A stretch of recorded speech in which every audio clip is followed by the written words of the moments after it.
Então vamos abrir as nossas Bíblias no livro de 1 João.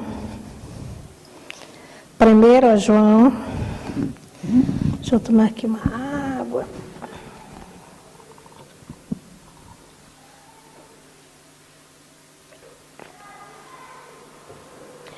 Capítulo 4. Aliás, 1 João, capítulo 4. Nós vamos ler do versículo 7 ao versículo 12. Diz assim a palavra de Deus. Queridos amigos, eu estou lendo na linguagem atual, mas a palavra é a mesma. Queridos amigos, amemos uns aos outros, porque o amor vem de Deus. Quem ama é filho de Deus e conhece a Deus. Quem não ama, não conhece, pois Deus é amor. Mas eu dei uma puladinha aqui, eu mesma dei, vamos voltar ao 7. Não, já li, agora é o 9.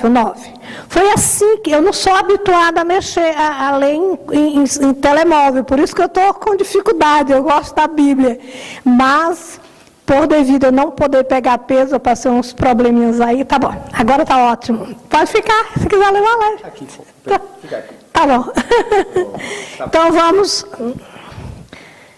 vamos a partir do versículo 7. Amados, amemos uns aos outros, porque o amor procede de Deus. E todo aquele que ama é nascido de Deus e conhece a Deus.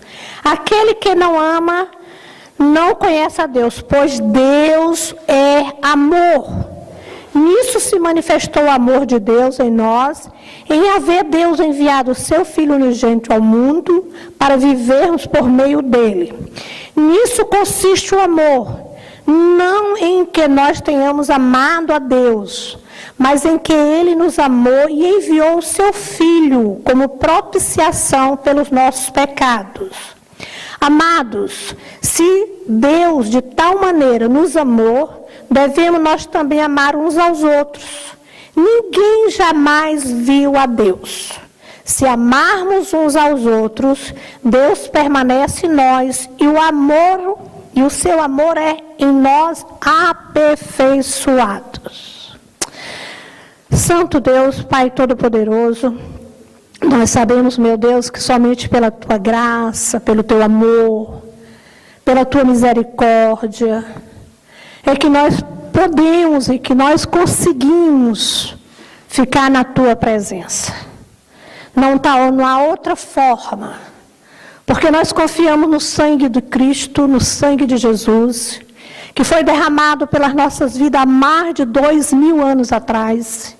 E diante dessa certeza, diante dessa confiança, Senhor, nós sabemos que Tu és conosco e que Tu estás conosco.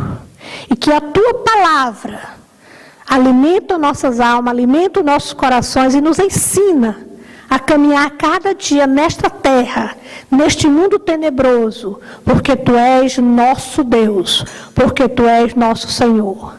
Anulamos, Senhor, qualquer sentimento contrário à Tua palavra, anulamos qualquer espírito controvérsia, anulamos qualquer fato, qualquer incredulidade dos corações, repreendemos e expulsamos aqui deste local toda a ingerência do mal no poder do sangue de Jesus. Amém e amém. Amados, há umas questões que muitas vezes nós atravessamos dia a dia na nossa vida, mesmo conhecendo a Deus, mesmo caminhando com Deus. E eu sei que nas mitologias antigas, nas mitologias romana, grega, havia desafios, havia enigmas que eles lutavam para decifrarem, para entenderem. Porém nós, que não fazemos parte da mitologia, nós que somos seres de carne e osso humano, nós também temos que conviver com algumas questões, alguns enigmas, que precisamos entender, que precisamos decifrar. E aí caminhamos, buscamos. Quando nós nascemos, quando qualquer um de nós, seja aqui ou qualquer outra cultura, nasce, ela é apresentada naturalmente a um Deus. Ela é mostrada, os pais, a tradição traz para dentro de nós, traz para dentro dessa pessoa esse Deus. E nós nascemos e crescemos durante todo o nosso crescimento, confiando e crendo neste Deus. Tanto o nosso crescimento físico, como intelectual, como espiritual, está voltado para este Deus. E essa pessoa que é levada a conhecer esse Deus, um ser superior, e é colocado para dentro de si, né, essa crença, porque não é fé, fé é uma coisa, crença é outra completamente diferente. Fé é um dom que Deus dá, crença é aquilo que a gente passa a alimentar como real, com referência a um Deus. E é na hora que nós nos convertemos, na hora que nós deparamos com as Sagradas Escrituras. Por acaso eu estava com 35 anos quando fui deparada com a verdade. Nós descobrimos um Deus completamente diferente do Deus que nós alimentávamos, do Deus que nós criamos, do Deus que nós botamos para dentro de nós, do Deus que cresceu conosco por todo o nosso tempo de vida, até então, até aquele confronto, até o confronto da verdade. Conhecereis a verdade e a verdade vos libertará, até aquele momento. E quando nós descobrimos sobre Deus e a verdade que não é uma filosofia, não é vamos dizer, uma autoajuda. Não, a verdade é uma pessoa com identidade, porque é uma pessoa, Jesus. A verdade é Jesus. Eu sou a verdade. Ele fala muito claro, eu sou a verdade. Então não é uma história que nós tenhamos que descobrir através de um nível acadêmico, mesmo que um seminário bíblico ensina muito, ajuda muito, mas nós não vamos descobrir, nem vamos encontrar Deus literalmente através de um nível acadêmico. E as características, quando nós descobrimos sobre Deus, essas características passam a nos despertar e algumas questões, algumas perguntas. Porque nós somos seres pensantes. Nós não somos alienados porque alguém diz assim, pisa 3 passos aqui que você vai encontrar Deus. Aí tu pisa 3 passos. Aí vem o outro e diz assim, bebe esse copo de água aqui que tem 3 pingos de coisa santa que tu vai ficar santo. Não, nós não somos. Nós somos pessoas pensantes, nós analisamos, nós queremos descobrir, nós queremos nos identificar com este Deus. Em primeiro lugar, na nossa reflexão de hoje, por que nós levamos esse Deus para dentro da pessoa de Jesus? Nós transferimos esses valores que caminharam conosco para dentro da pessoa de Jesus. Nós fazemos uma associação. Seja o Deus da Igreja Católica, seja o Deus do Espiritismo, do bandismo, do muçulmano, do testemunho de Jeová, nós fazemos uma mistura de crenças. É tão natural isso, é tão comum isso, principalmente para as pessoas que discipulam pessoas, que caminham com pessoas. Vê essa mistura, essa coisa mesclada, aqueles senhores ao mesmo tempo tudo agindo da vida daquela pessoa, ou a intenção da pessoa de servir todos aqueles senhores. Mais ou menos como eram antenas. Lá em Atos dos Apóstolos, nós vimos quando Paulo chega e vê altares para todos os deuses, e o medo que eles tinham de não sacrificar todos os deuses, para não pecar, para não correr o risco de sobrar o Deus real. Então eles sacrificavam para todos os deuses. E Paulo fez um confronto com aquele povo e apresentou a forma de cultuar a Deus, e quem o Deus desconhecido deles era o Deus real, e mostrou que havia uma grande diferença entre crença e fé. Em segundo lugar, você ou conhece a Deus como de fato Ele é, ou você criará uma imagem de alguém que tem poder para fazer coisas para ti. Você começa a alimentar um Deus de realizações pessoais. Quem é que não quer um Deus desse? Quem é que não quer um Deus da lâmpada do Aladim? Eu vou apertar aqui, fazer um movimento aqui, e aparece ele ali e diz, pede-te e eu te darei. Quem é que não quer?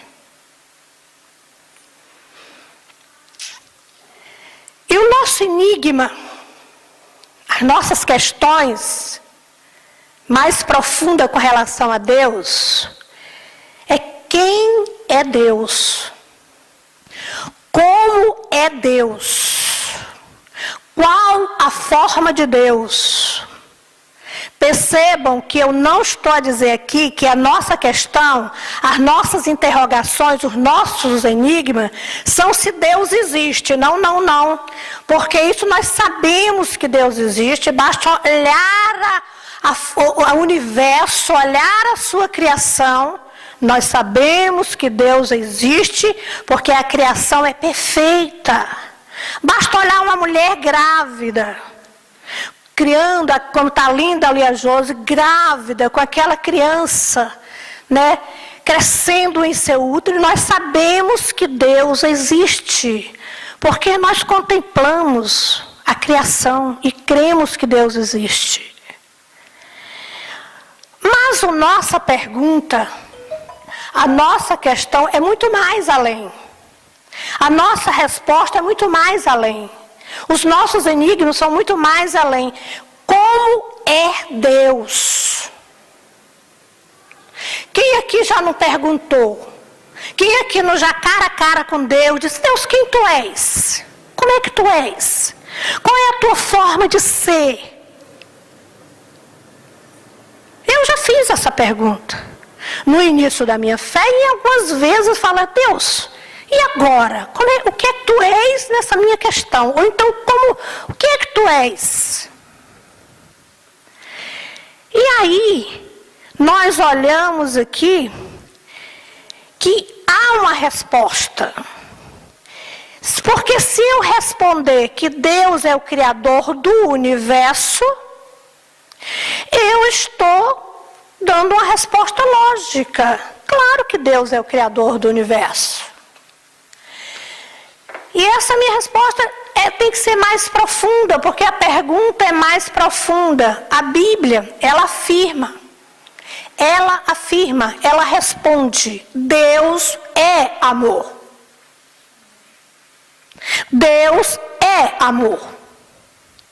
A Bíblia não tenta conter Deus dentro de uma definição, ela não tenta emoldurar Deus, ela não tenta trazer Deus para dentro das minhas concepções religiosas, muito pelo contrário, a Bíblia solta Deus das minhas armadilhas, das minhas crenças, das minhas manias de querer dominar e controlar Deus ao meu próprio prazer.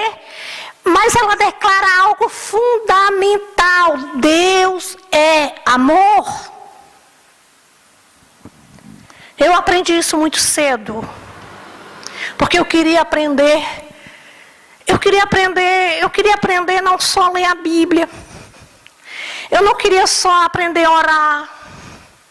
Porque nós chegamos a um certo ponto das nossas vidas que a gente sabe orar com tanta facilidade. Parece um botãozinho. Tchum!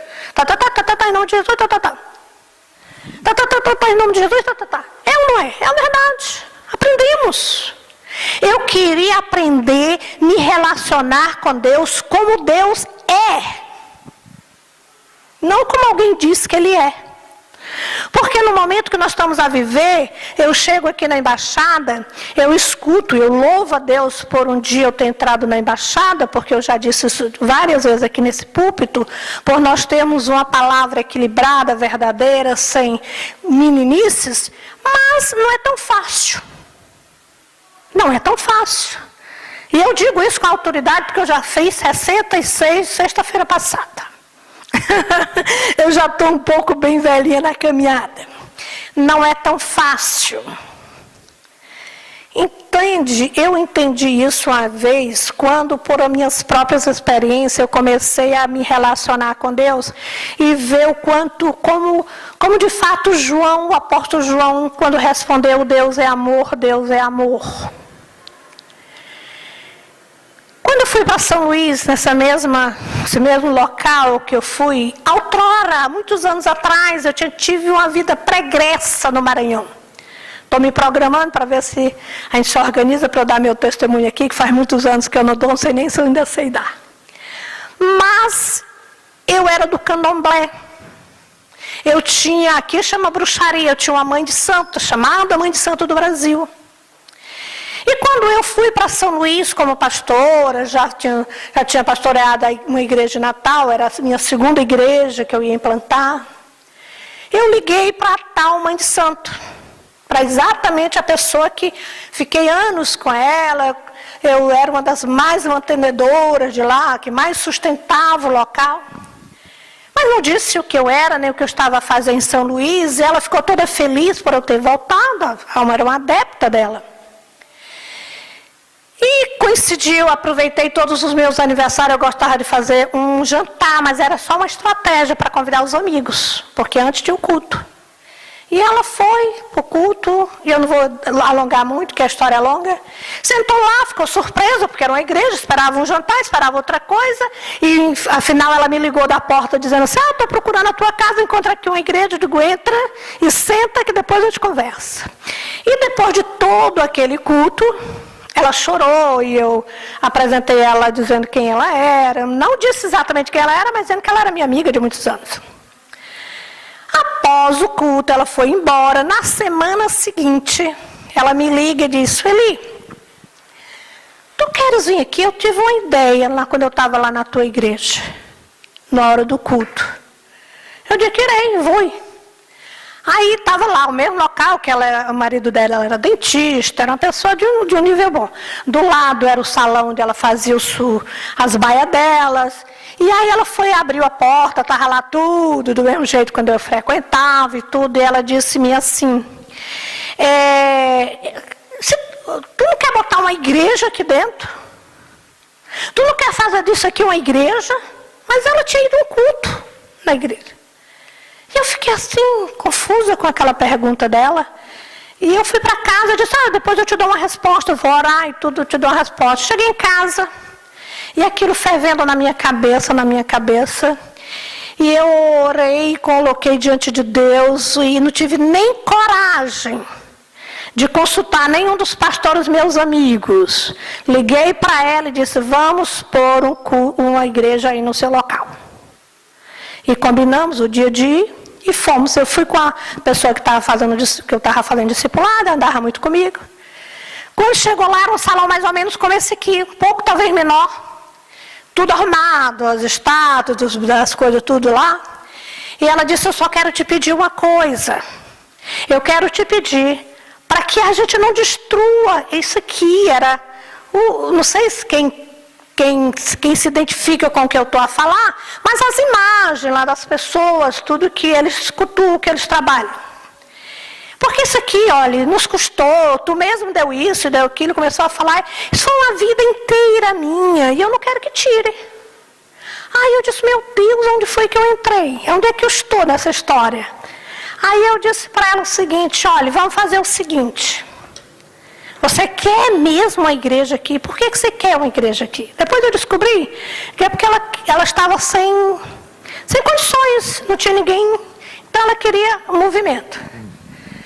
E eu disse, tá certo, você vai fazer o seguinte, você vai passar uma parede daqui para cá, guarde todas essas suas bruxarias aí, tudo, essas estátuas, essas coisas. Não diga a ninguém que tem isso aqui atrás. E nós vamos começar a igreja para cá. Tá bom. Marcamos, organizei um grupo de Jocum que tinha lá na base para ir comigo inaugurar a igreja, fazer a igreja, foi muito bom, fizemos um evangelismo. Quando eu cheguei na inauguração, que eu botei o pé lá, Satanás falou no meu ouvido: tu vai rodopiar, como eu sempre fazia, né, quando eu era da bruxaria, rodopiar, cair, porque aqui é o que vai acontecer contigo. Quando eu vi aquilo, o povo nem entendeu, né, o que eu estava, que não tinha nem começado a pregar. Em nome de Jesus, o sangue de Cristo está sobre a minha vida. Daí, tudo bem. Fluiu o culto, foi uma bênção, foi uma maravilha. O povo da Jocum assumiu a responsabilidade de estar toda semana lá, evangelizando, enfim. O mais complicado é que ela não ia aos cultos. Morava dentro da casa, mas não ia. Eu perguntava, que eu só ia lá uma vez ou outra, que eu ficava na sede, e mandava os obreiros lá. Não estava. Quando foi um dia, ela me chama, e tinha umas irmãs que uma vez na semana ia fazer um louvor lá, ia fazer o grupo de oração lá, e louvor e tudo.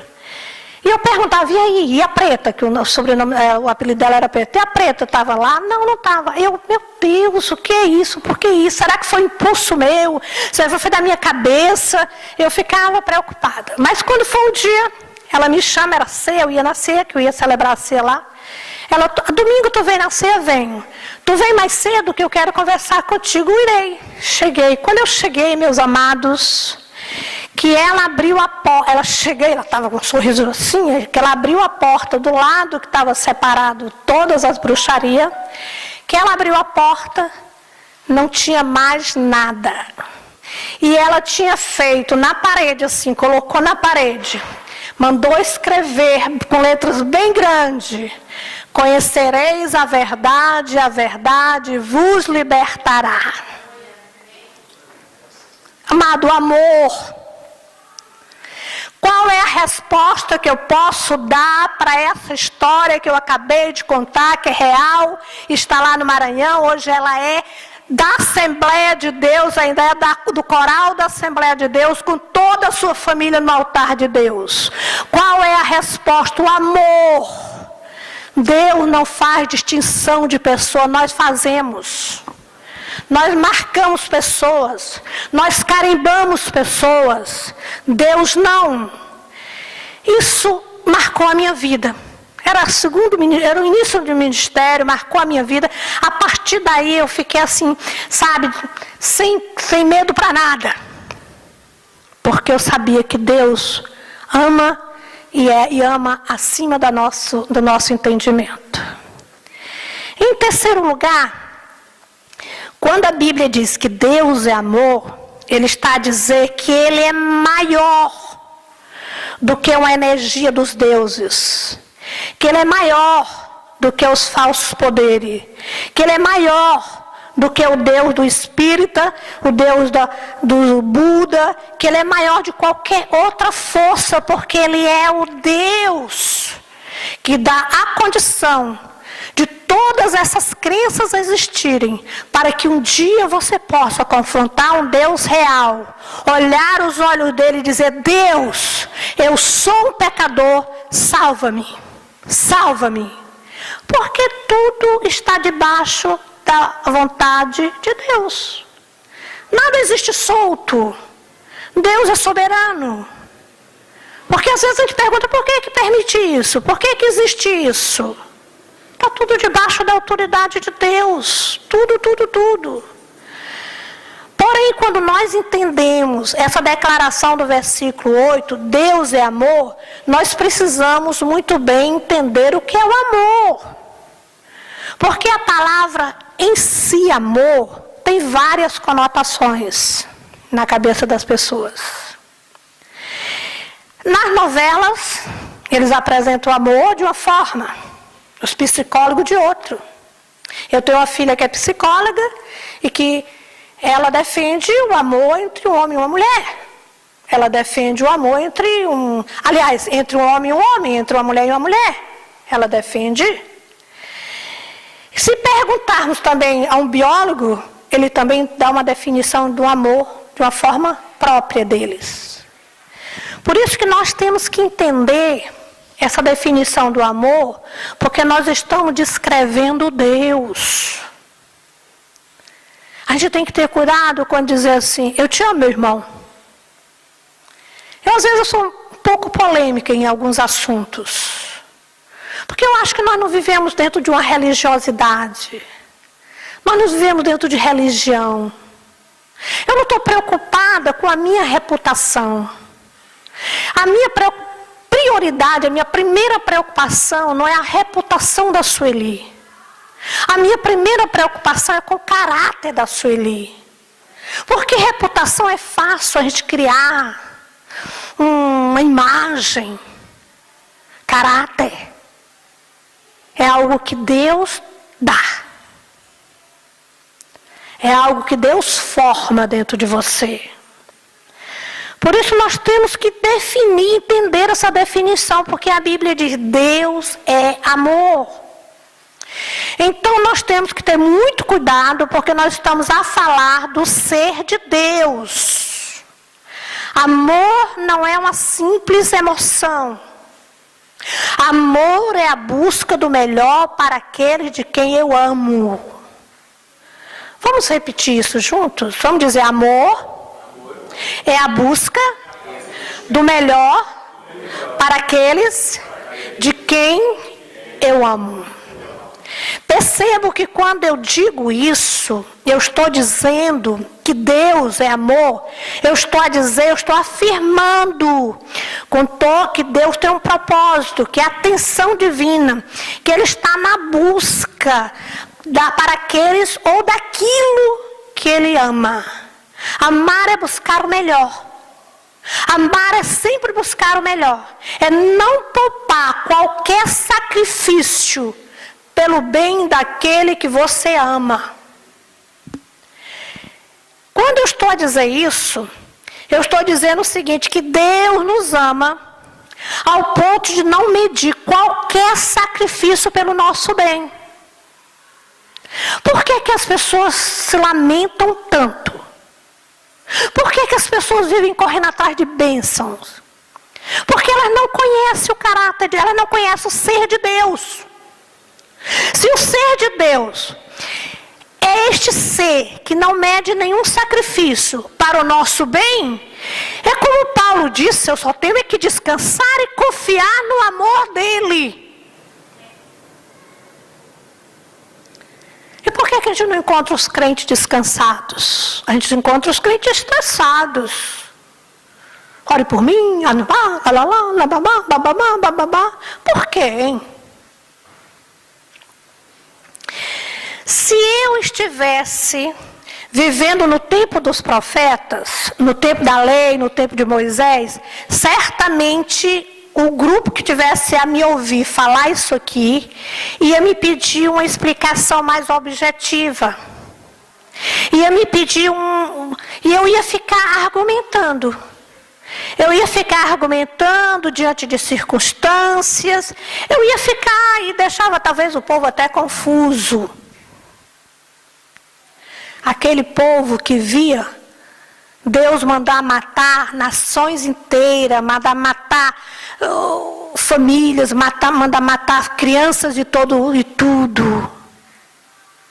Hoje, o Calvário responde a minha confirma, aliás, o Calvário confirma o que eu estou a afirmar, Deus é amor.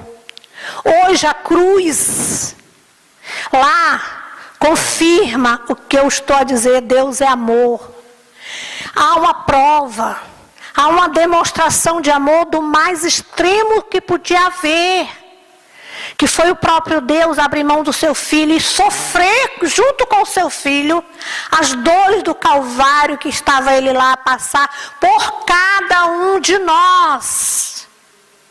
Hoje, o Calvário responde. Simplesmente o Calvário responde.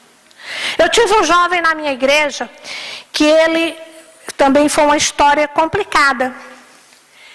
Ele com 4 anos, Ele viu, presenciou, ele foi testemunha do pai matar a mãe, a facada, com 4 anos. Anos depois, o pai se converte, se torna um pastor e está lá na igreja pregando. E ele era um dos meninos mais revoltados, um dos jovens, na época era jovem já, mais revoltados e dizia: Deus não é meu amigo. Eu não suporto esse Deus. Quando se falar de Deus, ele ficava louco. Porque esse Deus perdoou o meu pior inimigo. Como é que pode um Deus desse? E aí foi com só Deus, a gente não tem resposta, só Deus pode dar essa resposta. Ele foi assistir um filme de José do Egito. E quando no filme Deus tocou o coração dele e mostrou o grande amor de Deus. Quando aquele José foi traído pelos seus irmãos e os perdoou e colocou toda aquela cena linda, quando a gente lê e quando a gente assiste o filme, a gente fica emocionado. E foi nessa história que ele se converteu e hoje, graças a Deus, antes do pai morrer, até ficaram amigos. Conseguiram se compreender. Agora, é ou não é amor completamente diferente das descrições de amor que nós fazemos, seja fraterno, seja paterno, seja materno? É ou não é um filho com 4 anos presenciar um pai matar uma mãe a facada e crescer com aquela pessoa e depois ver outras coisas erradas daquela pessoa e depois conseguir perdoar genuinamente essa pessoa, andar em companheirismo, em amor com essa pessoa, servindo a Deus? É ou não é o amor sobrenatural, um amor que não tem explicação? É o amor de Deus, é o amor de Deus. Amado, nós estamos muito escassos de falar do amor de Deus. Nós somos muito raros, como é que eu quero dizer? A gente parece que não sei se é porque está a cumprir-se tudo que as Escrituras falam. E um dos itens que a Escritura fala é que o amor esfriaria na terra. E parece que a gente não se sente muito confortável de falar no amor, porque não adianta eu falar se eu não viver. Porque Deus, às vezes a gente fica pensando assim, como é que aquele povo do Antigo Testamento conseguia lidar com Deus, quando via Deus mandando dizimar todas aquelas nações, todo aquele povo, destruindo tudo? Como é que um Deus amor? E hoje tem muita gente que tem na cabeça ainda essas perguntas. Poderia mandar matar nações inteiras. E era exatamente porque Deus é tão amor, tão perfeito em amor, que mandava eliminar todas aquelas nações, porque aquelas nações eram como um cancro, era como um câncer. Você viu, vocês conheceram a história de Sodoma e Gomorra, como foi dizimada completamente. Não foi Deus que condenou aquela nação, foi a própria nação, as próprias nações que se condenavam. E a única alternativa de Deus, com o coração quebrado, partido, era dizimar aquelas nações, era arrebentar com aquele povo, porque o plano total, o plano de estarmos hoje aqui, usufruindo dessa graça maravilhosa, dessa comunhão com os santos, de poder estar na igreja e gritar um aleluia, um glória a Deus, estar livre, poder saber que a hora que o seu coração parar, você vai estar na presença de Cristo. Este plano se perderia se Deus não tivesse eliminado todas aquelas nações. Era por amor.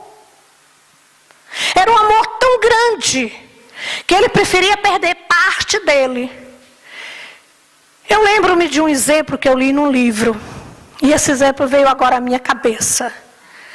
E eu vou dar aqui para definir um pouco. Vamos dizer que o seu filho seja um pianista, de famosíssimo. E está lá, é mundialmente conhecido, é famoso e é o sonho, a realização, a felicidade dele, tudo está ali no que ele faz, no que ele é e no que ele faz. De repente ele tem um câncer na mão, nas duas mãos, no braço, seja.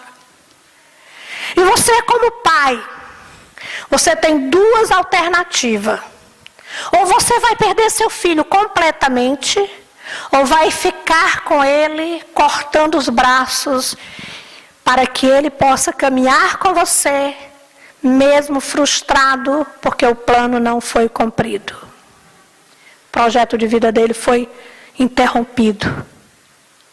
Quantas vezes Deus interrompe projeto de vida nossos? Quantas vezes Deus muda projeto de vida nossos? Porque Ele sabe que lá no final, lhe perderia. Lá no final, você sairia da presença dEle. Lá no final, você sairia da comunhão dEle. Quantas vezes Deus já fez e quantas vezes Ele fará, porque Ele é amor, Ele não quer lhe perder, o amor dEle está sobre você, e como filha, um pai faz o pai de amor, o amor incondicional de Deus, faz qualquer sacrifício pelo objeto do seu amor, que é você, que sou eu, que somos nós. Amados, sabe por que nós nos atrapalhamos nessa nossa caminhada cristã? Porque nós não conseguimos confiar no amor do nosso pai. Muitas vezes por referência do pai paterno. Muitas vezes por referência do pai que nós tivemos na terra.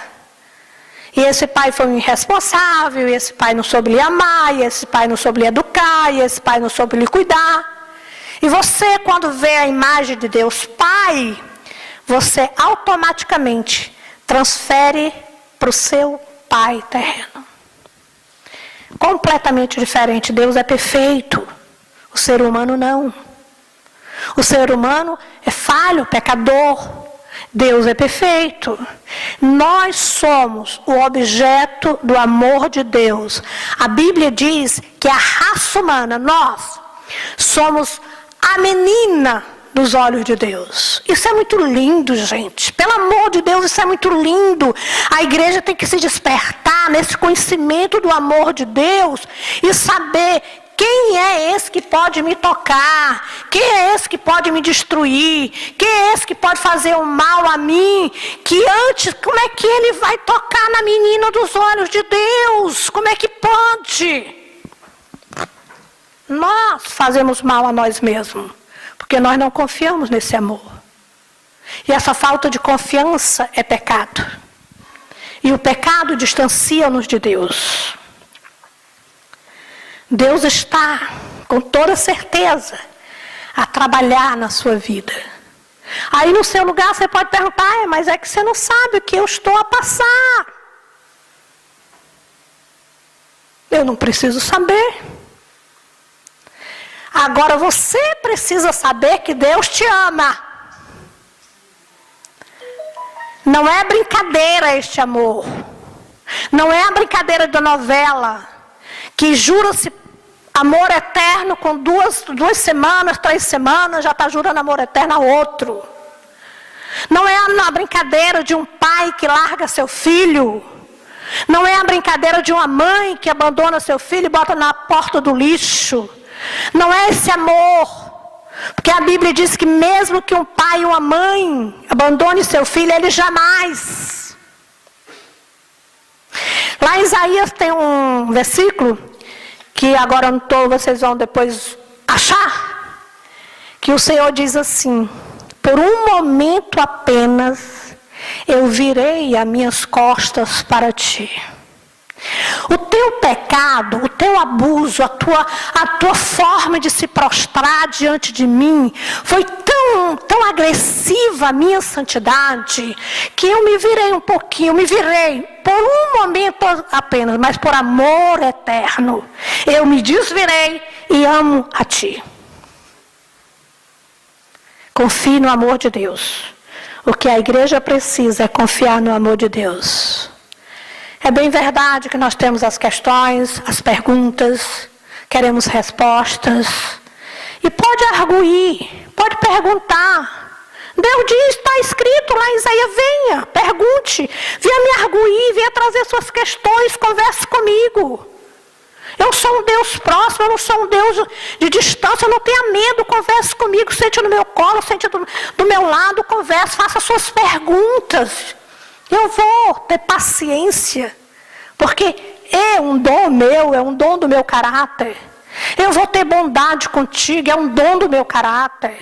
Eu vou ter misericórdia de ti, sou eu que tenho minha mão sobre ti todas as manhãs, por isso que tu não és fulminado, porque todas as manhãs a minha misericórdia se renova na tua vida. Todas as manhãs. Sou eu. O livro de Isaías dá essa oportunidade para nós. Irmos a Deus, sentar e conversar com Ele. E colocar nossas questões a Ele. Podemos compartilhar com uns aos outros, isso é bíblico, mas confiar somente no amor de Deus. Por isso que está escrito, o perfeito amor lança fora todo medo. E o medo é o contrário da fé. Não dá para mesclar fé e medo. Ou eu tenho fé, ou eu tenho medo. Eu não estou a falar do medo natural. Eu estou a falar a medo da falta da presença de Deus na sua vida. Às vezes eu digo assim, eu não tenho medo de coisíssima nenhuma na minha vida. E eu digo muito isso. Já passei por tantas coisas, tantas decepções, tantas dores. Eu me converti com 35 anos de idade. Com 5 anos eu estava implantando a primeira igreja.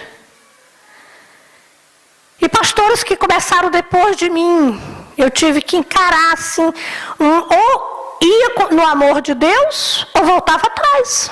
Voltava para trás, como diz o português, voltava para trás, não tinha dúvida.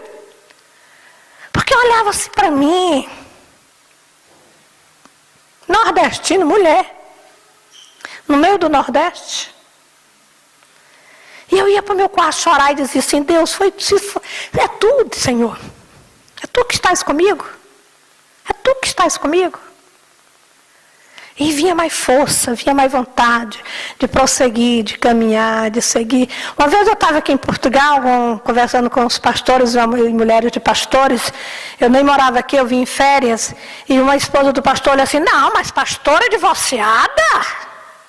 Eu quase dizia, arranja um marido para mim que eu caso. A discriminação, sabe?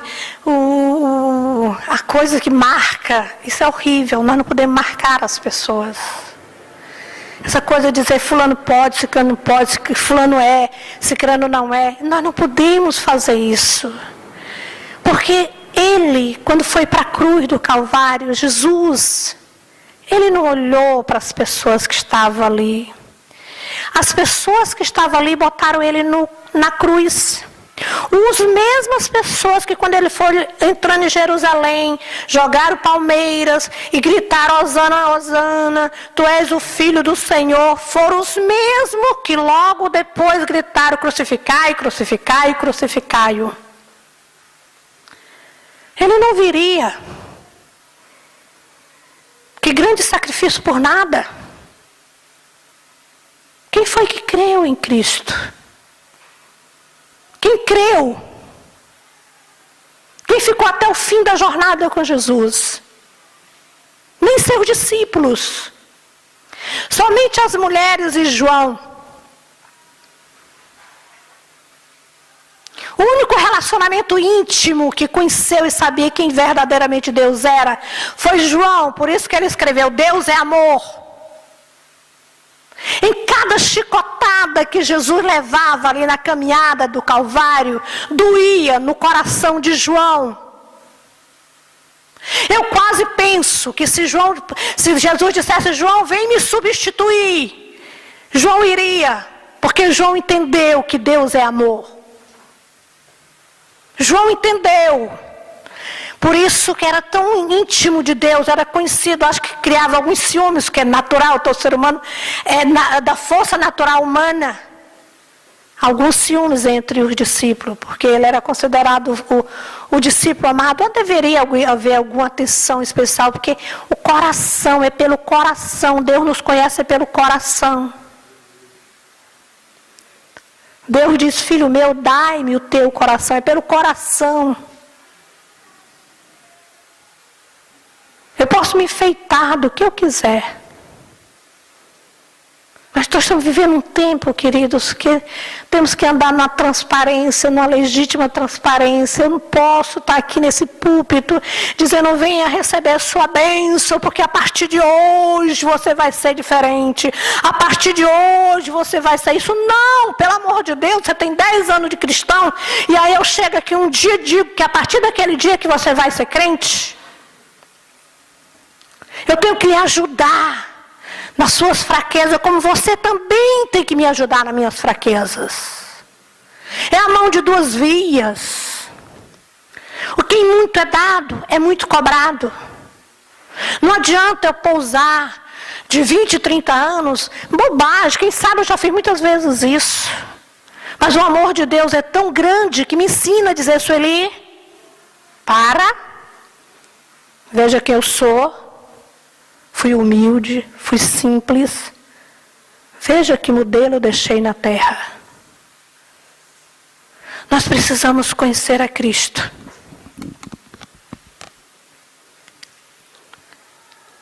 Porque somente quando nós conhecemos o caráter de Cristo, nós conseguimos entender quem Deus é. E para conhecer Cristo, nós temos que ler os evangelhos. E ler muito bem lido. E ler com muito boa atenção. Para conhecer a reação e as ações de Cristo. Ali ele estava mostrando Deus. Cristo estava revelando quem de fato Deus era. Porque ele era o próprio Deus em forma de homem. Então nós precisamos conhecer, nós precisamos atentar a nossa Bíblia, ler o Evangelho, remoer, mastigar, botar para dentro, botar para fora, mastigar, ler de novo e entender que nós não estamos cultuando e nós não estamos seguindo um deusinho qualquer. Nós não temos uma aliança com um deusinho qualquer. O Deus que nos chamou, o Deus que pagou o preço pelas nossas vidas, é um Deus que está hoje com você, continuando a sua transformação. Por isso que está escrito que a boa obra que o Espírito começou, ele vai continuar. Não te preocupes. Não se apavore, não se amedronte, não vá na conversa de falsos profetas, não faça isso, confie no que Deus diz, o que vai fazer com você. A boa obra que Ele começou, é Ele que termina, é Ele que completa. Nós temos só que nos voltar, nos entregar, nos doar, está nas mãos dEle, como uma criança que está na mão de sua mãe, na teta da sua mãe, sendo alimentado por aquele leite. É assim que nós como igreja devemos caminhar dia a dia. Nos reunimos aqui para amar uns aos outros, nos reunimos aqui para perdoar uns aos outros, nos reunimos aqui para sermos menores do que os outros, porque a palavra de Deus diz que nós devemos nos considerar sempre menor e valorizar aqueles que caminham conosco, de alianças, com aliança. Se eu fizer uma aliança com você, Zezé, é a aliança que eu tenho que fazer com você. Não é uma amizadezinha comum que até a hora que for conveniente eu caminho com você. É uma aliança, minha amada. Mesmo que tu venhas a quebrar essa aliança, eu não posso quebrar a minha aliança contigo, porque eu fiz em Cristo.